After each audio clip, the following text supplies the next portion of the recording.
Baik, Assalamualaikum warahmatullahi wabarakatuh. Perkenalkan kami dari kelompok 4. Di sini kami akan mempresentasikan hasil tugas kelompok kami mengenai evaluasi startup. Berikut adalah anggota kelompok kami. Yang pertama ada saya Rizadianus Fikri, kedua ada Nur Serina Febriana, yang ketiga ada Raffi Ramadhani, yang keempat adalah Salsabila Dwi, yang kelima ada Hana Nasriatun, yang keenam ada Muhammad Arkan Agarit, dan yang terakhir ada Mutia Puspita. Baik, di sini pertama ada latar belakang. Nah, di latar belakang ini kami mengambil perusahaan rintisan yaitu Goto, yang mana Goto itu adalah pergabungan antara Gojek dan Tokopedia. Nah, latar belakang dari perusahaan rintisan ini adalah yang mana perusahaan rintisan ini adalah perusahaan yang baru saja didirikan atau belum beroperasi cukup lama, tapi berdasarkan definisi istilah, perusahaan rintisan atau yang sering kita sebut sebagai startup ini dapat menentukan pengembangan dan penelitian tambahan untuk mana menemukan pasar atau menargetkan pasar dari produk yang mereka jalani di masing-masing bidang tersebut. Nah, dari latar belakang kita ke kondisi startup yang ada di Indonesia. Dilihat dari ekosistem startup di Indonesia terus mengalami pertumbuhan pesat, yang mana menjadikan negara ini salah satu pasar yang paling menjanjikan bagi perusahaan-perusahaan inovatif. Saat ini, sejumlah tren dan karakteristik mencirikan dinamika yang ada di dalamnya. Pemerintah Indonesia juga sangat berperan aktif dalam membentuk kebijakan dan lingkungan yang mana mendukung pertumbuhan ekonomi startup yang ada di Indonesia. Nah, upaya-upaya untuk menanggulangi tantangan regulasi sedang dilakukan dengan tujuan untuk menciptakan lebih banyak lapangan pekerjaan, kerangka kerjaan yang lebih kondusif bagi inovasi dan investasi yang ada di Indonesia. Dengan adanya dorongan itu dapat meningkatkan kolaborasi antar pemerintah, antara industri, dan lembaga pendidikan lainnya, yang mana nanti menjadi faktor yang paling penting dalam membangun ekosistem yang berkelanjutan. Baik, selanjutnya di sini saya akan menjelaskan tren jenis startup, khususnya tren jenis startup yang dimaksud adalah tren jenis startup di Indonesia. Baik, di sini sebelum saya menjelaskan tren jenis startup di Indonesia, alangkah baiknya di sini kita mengetahui sejarah startup di Indonesia. Sejarah startup di Indonesia dimulai pada abad ke-21, terutama di bidang teknologi dan informasi. Beberapa perusahaan teknologi di Indonesia, seperti Tokopedia dan Belanja.com, lahir pada tahun 2010 dan menjadi unicorn di negara ini. Hingga saat ini di Indonesia ada 3 jenis startup yang sedang berkembang di bidang ekonomi perdagangan atau e-commerce. Startup di bidang pendidikan, dan startup di bidang teknologi, informasi, dan komunikasi yang menggunakan media digital. Bisnis startup Indonesia terus berkembang setiap hari dan peran pemerintah dalam membantu kesuksesan perusahaan startup. Pemerintah telah meluncurkan program 1000 startup digital untuk mencari startup yang terbaik. Nah, setelah mengetahui dari sejarah dan kondisi startup saat ini di Indonesia, maka di sini dapat disimpulkan ada beberapa tren jenis startup di Indonesia. Di sini dapat dibagi menjadi 6 bagian. Yang pertama, ada startup transportasi, yang di mana salah satu jenis startup transportasi terbesar di Indonesia berkembang menjadi unicorn dan bahkan menyebar ke negara lain di Asia Tenggara. Lalu yang kedua ada travel and tourism, yang di mana tren penyembuhan yang terkait dengan rekreasi dan liburan meningkat di kalangan remaja saat ini. Ditambah lagi, dengan di Indonesia memiliki potensi pariwisata yang besar. Hal tersebut menjadi tren jenis startup yang baru di Indonesia. Berikutnya ada e-commerce, yang di mana setelah adanya pandemi COVID-19, potensi startup e-commerce terus meningkat karena masyarakat menjadi lebih terbiasa dengan cara belanja baru yang lebih mudah atau lebih hybrid.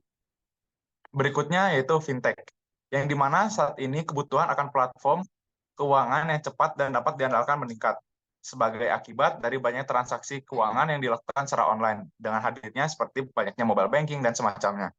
Lalu berikutnya ada agritech, yang di mana jenis startup pertanian saat ini juga meningkat. Beberapa startup di sektor ini juga menawarkan layanan e-commerce yang cepat karena Indonesia adalah negara agraris. Seperti yang kita ketahui bahwa di Indonesia ini banyak sekali wilayah agraris yang sangat mumpuni.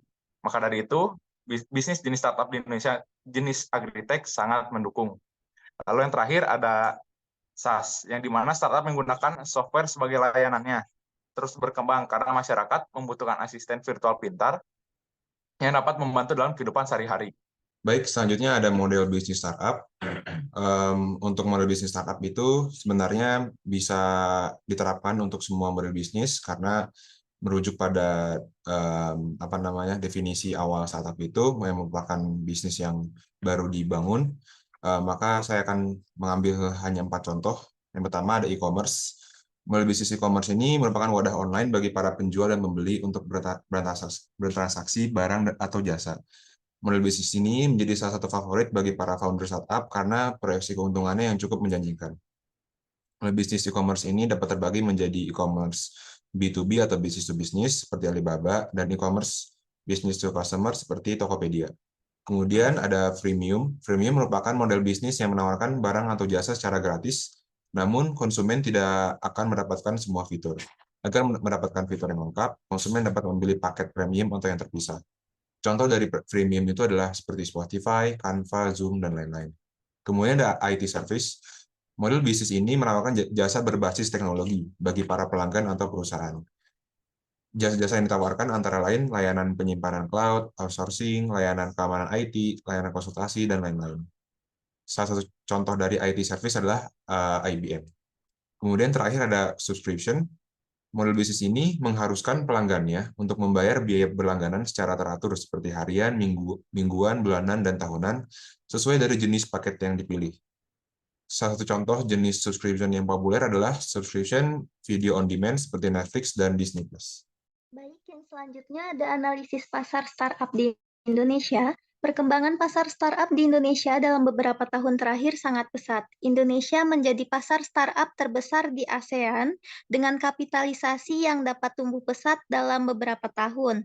Yang kedua, Indonesia menjadi peringkat 1 ekonomi digital dengan total nilai penjualan dalam setahun mencapai 70 miliar US dollar. Jumlah startup di Indonesia ada 2.492 perusahaan, dengan 2 perusahaan berstatus dekakorn, yaitu perusahaan yang memiliki nilai valuasi lebih dari 10 miliar US dollar seperti Goto atau Gojek dan Tokopedia, dan JNT Express. Selanjutnya terdapat 9 perusahaan yang sudah berstatus unicorn, yang berarti perusahaan memiliki nilai valuasi di atas 1 miliar US dollar, seperti Bukalapak, Akulaku, Ajaib, Traveloka, Dana, Kopi Kenangan, OVO, Zendit, dan Tiket.com. Selanjutnya ada analisis valuasi startup. Analisis valuasi startup itu melibatkan pemahaman mendalam tentang kinerja keuangan perusahaan, pertumbuhan bisnis, dan faktor-faktor yang mempengaruhi nilai perusahaan.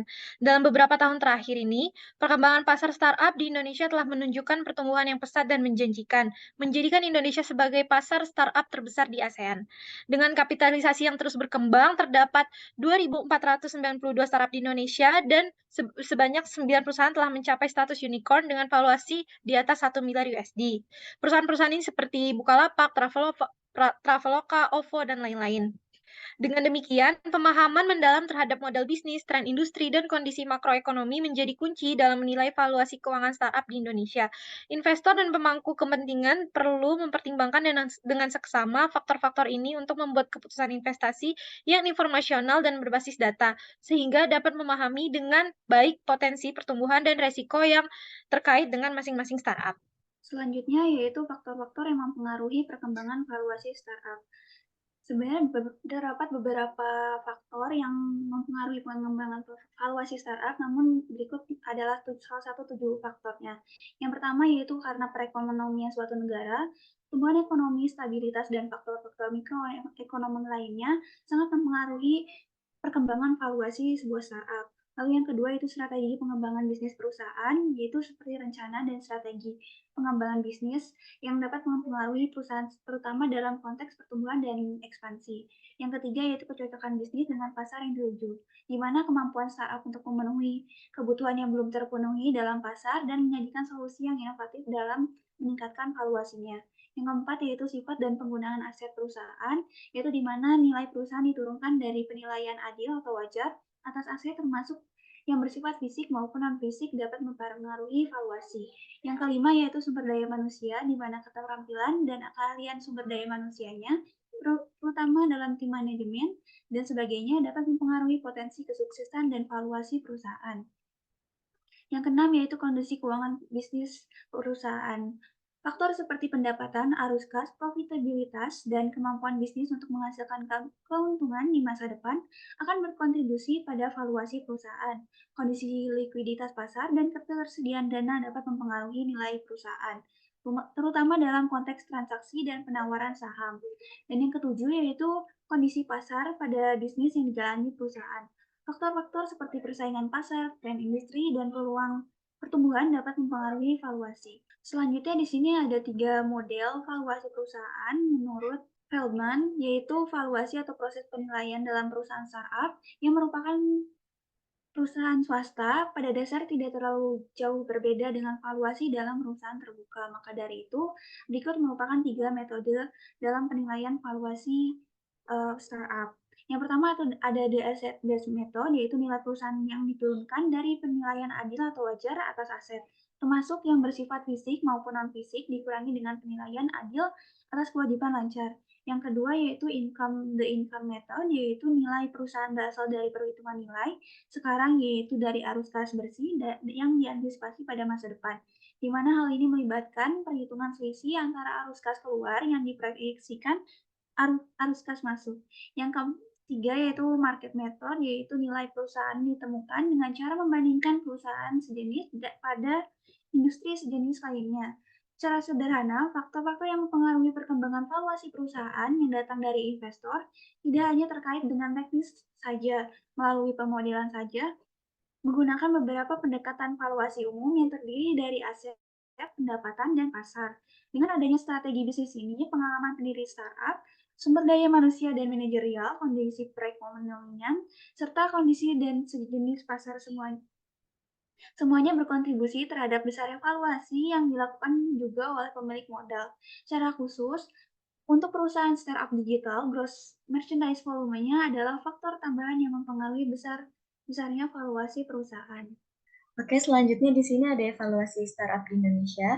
Jadi di sini udah terbagi menjadi beberapa poin. Yang pertama tuh ada pertumbuhan signifikan. Jadi Indonesia telah menyaksikan pertumbuhan yang signifikan dalam ekosistem startupnya. Jumlah startup digital yang mencapai 13.000 pada tahun 2020 menunjukkan dorongan besar bagi inovasi dan kreativitas di antara para pelaku industri startup di Indonesia. Hal ini juga menunjukkan potensi besar yang dimiliki Indonesia dalam menghasilkan solusi-solusi digital yang relevan dengan kebutuhan pasar. Yang kedua, ada tingkat kegagalan yang tinggi. Jadi meskipun jumlah startup yang berdiri cukup besar, namun tingkat kegagalan yang tinggi yaitu sekitar 95% menjadi sorotan. Faktor-faktor seperti kurangnya strategi bisnis yang tepat, kurangnya pemahaman pasar yang mendalam, serta persaingan yang ketat mungkin menjadi beberapa alasan dibalik tingginya tingkat kegagalan ini. Yang ketiga, ada potensi pengguna internet, yaitu pertumbuhan pengguna internet yang terus meningkat di Indonesia menjadi pemicu utama bagi lahirnya banyak startup. Dengan jutaan pengguna internet yang baru bergabung setiap tahunnya, ada pasar yang luas dan potensial untuk inovasi dan penyelesaian masalah melalui teknologi digital.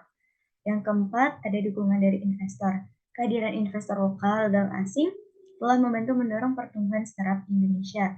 Investasi dan pendanaan dari pihak investor itu tidak hanya memberikan modal yang diperlukan bagi startup, tetapi juga membuka bagi jalan perkembangan yang lebih cepat dan peningkatan dalam kapabilitas teknologi. Yang kelima, devaluasi modal bisnis, yaitu dalam upaya meningkatkan keberhasilan startup, evaluasi modal bisnis menjadi krusial. Analisis pasar yang mendalam, pemahaman teknis produk, dan kesehatan keuangan perusahaan menjadi aspek penting dalam memastikan kesuksesan bisnis startup. Kriteria kunci seperti conversion sign up, user growth, and paid impression, dan website traffic dianggap sebagai indikator kesuksesan. Selanjutnya ada inovasi model bisnis. Keberadaan berbagai model bisnis seperti sosial, B2C, B2B menunjukkan tingkat inovasi dan tinggi dalam startup Indonesia. Pendekatan kreatif dalam menyusun model bisnis membuktikan bahwa para pelaku industri mampu beradaptasi dengan kebutuhan yang beragam. Selanjutnya metode penggunaan perangkat lunak, yaitu penggunaan metode Agri terutama Spreadsheet dalam pengembangan perangkat lunak telah menjadi tren umum dalam startup. Pendekatan ini memberikan kecepatan dalam menghasilkan produk dengan siklus sprint yang terfokus pada pengiriman produk yang berkualitas tinggi. Lalu ada dukungan dari pemerintah. Itu pemerintah Indonesia memberikan perhatian khusus terhadap ekosistem startup melalui Badan Ekonomi Kreatif dengan gerakan 1000 Startup Digital. Langkah ini mencerminkan komitmen pemerintah untuk memperkuat infrastruktur startup di Indonesia dengan memberikan dukungan finansial dan sumber daya yang dibutuhkan. Jadi upaya pemerintah untuk menggunakan dunia startup ke berbagai provinsi menunjukkan bahwa kesadaran dan dukungan terhadap inovasi lokal semakin meningkat. Hal ini menciptakan lingkungan yang kondusif bagi pertumbuhan dan berkembangnya startup di Indonesia. Baik, selanjutnya ada studi case dari Gojek dan Tokopedia. Apa itu Goto? Goto adalah perusahaan ekosistem digital berbasis teknologi yang beroperasi di Indonesia. PT Tokopedia diakuisisi menjadi anak usaha dari perusahaan Gojek. Lalu, apa tujuan dari Goto? Goto berdedikasi untuk menciptakan dampak sosial berskala besar dimanapun mereka beroperasi dan selalu percaya bahwa teknologi bisa mendorong masyarakat untuk meraih masa depan yang lebih baik. Goto menawarkan beberapa fitur layanan seperti transportasi roda 2 atau GoRide, roda 4 atau GoCar, layanan logistik on demand atau GoSend, Lokapasar atau Tokopedia, pembayaran digital atau GoPay, kasir berbasis komputasi awan atau Mokapos, dan gerbang pembayaran atau Mitrans. Kondisi manajemen dari Goto berdasarkan rapat umum pemegang saham, terjadi perubahan susunan direksi dan penambahan modal tanpa private placement. Selain itu, Goto mulai menutup layanan yang dinilai kurang prospektif serta mengurangi beberapa fitur di aplikasi mitra Tokopedia hingga pemutusan hubungan kerja. PT Goto mengalami gugatan merek. PT Goto digugat senilai 2 triliun rupiah oleh PT Terbit Financial Technology yang mengaku sudah lebih dulu memiliki merek produk bernama Goto. Gambar di samping merupakan perbedaan logo antara PT Terbit Financial Technology dan PT Goto Gojek Tokopedia.